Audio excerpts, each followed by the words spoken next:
to talk about different musical patterns that will help increase your reading fluency with music.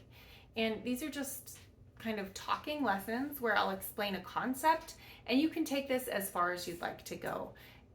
The first concept I wanted to talk about was the idea that notes go up and down. So just getting familiar with musical patterns will help you to improve your fluency. Do you want to do musical patterns? Yeah. Yeah. So sometimes the notes go up, sometimes they go down. And when they're going up like one pitch at a time in sequential order, that's called a scale going up. Every single note, starting with A, B, C, D, E, F, G, A, B, C, D, E, F, G, if we're just going up and up and up, that's a musical scale, okay? So a melodic scale. And just like learning to recognize that as a pattern is going to help you a lot. And then, if you practice your scales individually, that's really going to help you to simplify your fluency in playing, because you'll know all of the different notes that go together in sets. So I'm just showing you, this is a book called The Virtuoso Pianist by Charles Hannon, and it has all of the major and minor scales written out in 4 octaves with both hands, with all of the fingering, all of the sharps and flats and accidentals for the minor scales. It's a really fantastic resource, and you can get it for free because it's old enough to be printed off legally. So you can find that, or you can purchase it for, I don't know, $5 or $7 at a music store or online. Anyway, I digress. Scales. Scales go up and down, one note at a time. So how do you know that it's a scale? It moves from a line to a space to a line to a space. It's always alternating. Line, space, line, space, line, space, line, space. Every note is right next to the one before it. That's a scale.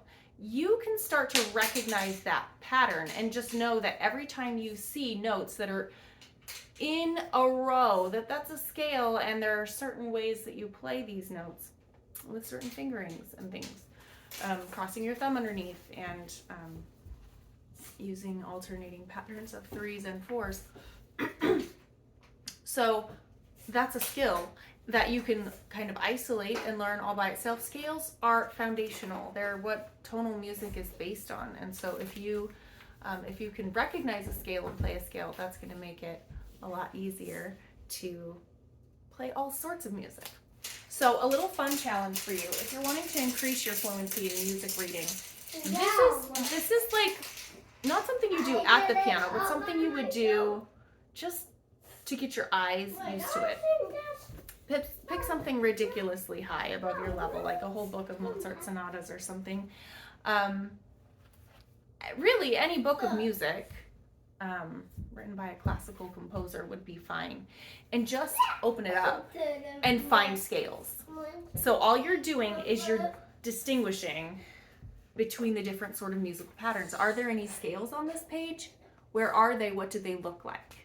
Just look for the scales. Oh, look at this. Wow, that looks really, really crazy. Look at all of those sharps and naturals and fast 30-second notes. Oh, okay, so we're not gonna play this today. We're just gonna recognize it. We're gonna look at it. We're looking for scales. Those are scales. That's what a scale looks like. Okay, do you see any other scales? How about over here? All of those notes are right next to each other and they're moving up. So that's a scale that goes up. Let's look through this book a little bit more. Can you find any scales that go down? So just getting familiar visually. Well, it looks like all of these, all of the scales I'm seeing are going up. Okay, here we go. Here's a scale that goes down. Okay, so that's what it looks like when a scale goes down. If you get visually familiar with the patterns in musical notation, you'll be able to read faster. So know what a scale looks like.